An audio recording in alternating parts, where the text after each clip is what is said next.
राहुल गांधी पर बीजेपी सांसद का देश विरोधी आरोप, ऑपरेशन सिंदूर विवाद।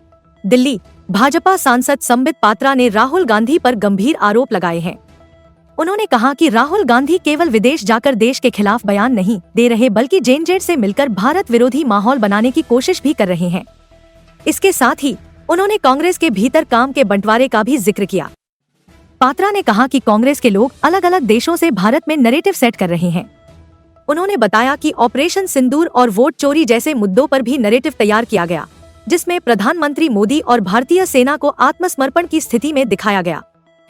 Connected via web. अभी सुनने में आया है कि उन्होंने भी उसे चेंज करके इंडिया किया है। इसके साथ साथ अनेकों ऐसे अकाउंट है, मैं डिटेल्स में नहीं जाऊंगा। बड़े बड़े नाम हैं जो लेफ्ट कांग्रेस इन्फ्लुएंसर्स हैं। निधि सिंह राठौड़, ये सब निधि सिंह राठौड़ का आप देख सकते हैं account based in West Asia. ठीक उसी प्रकार Mahfuzur Rahman account based in Bangladesh, Arpit Sharma account based in Europe. इस प्रकार से अनेकों नाम हैं जो एक्स यूज करता है, सोशल मीडिया की दुनिया में है, वो इन इन्फ्लुएंसर्स को पहचानता है और इनके अकाउंट्स पाकिस्तान में भी है, बांग्लादेश में भी है।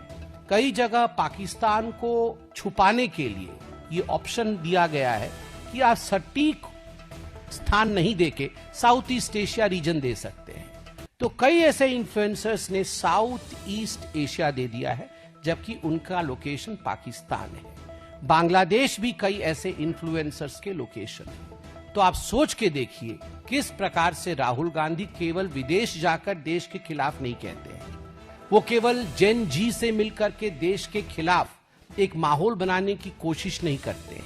वो प्लानिंग के साथ, डिजाइन के साथ किस प्रकार से इस काम को विदेश में डेलीगेट किया हुआ है, किस प्रकार से डिवीजन ऑफ वर्क है कांग्रेस के अंदर कि बांग्लादेश से, पाकिस्तान से, साउथ ईस्ट एशिया के अन्य हिस्सों से, वेस्ट एशिया से, यूरोप से, अमेरिका से बैठे उनके लोग जो इन्फ्लुएंसर्स है, जो हमारे वोटर नहीं है, जिनका इंडिया से कोई लेना देना नहीं है, वो भारत में नैरेटिव सेट करेंगे। अब मैं बहुत संक्षेप में भारत में कुछ ऐसे नैरेटिव जो इन लोगों द्वारा राहुल गांधी के कहने पर, कांग्रेस इकोसिस्टम और लेफ्ट इकोसिस्टम के कहने पर सेट किया गया, वैसे 3 नैरेटिव के उदाहरण लूंगा। सबसे पहला उदाहरण रहेगा वोट चोरी।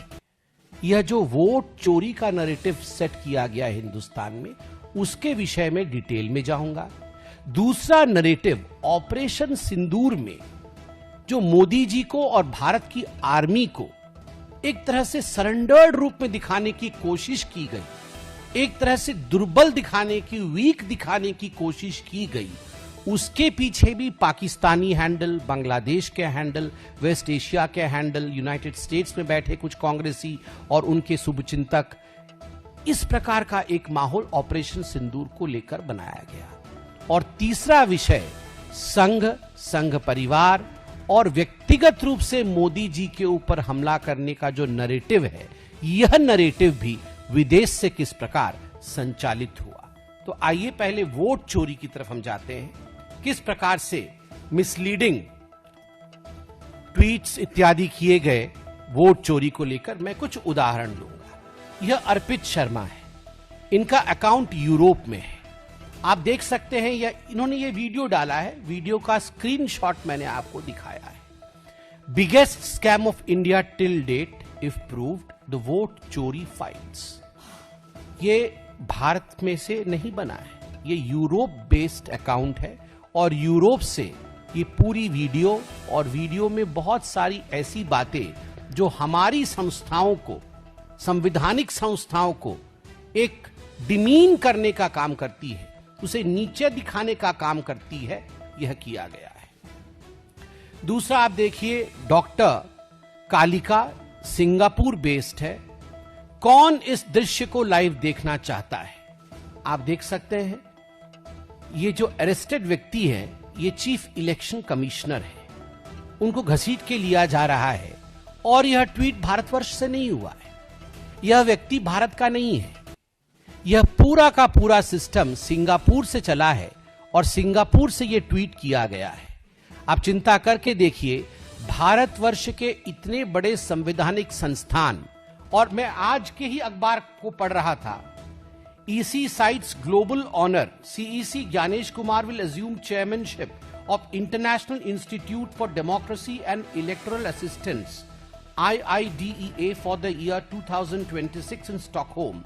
EC calls it a global recognition of the Commission's standing as one of the world's most credible and innovative poll management bodies. ये कल सुप्रीम कोर्ट में कहा गया।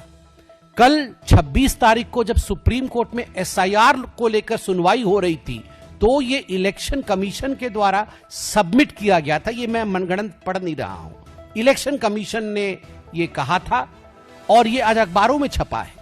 जब भारतवर्ष की संस्थाओं को चेयरमैनशिप दिया जा रहा है, वहीं राहुल गांधी और कांग्रेस पार्टी के कहने पर इस प्रकार का षड्यंत्र विदेश में बैठकर लोग कर रहे हैं।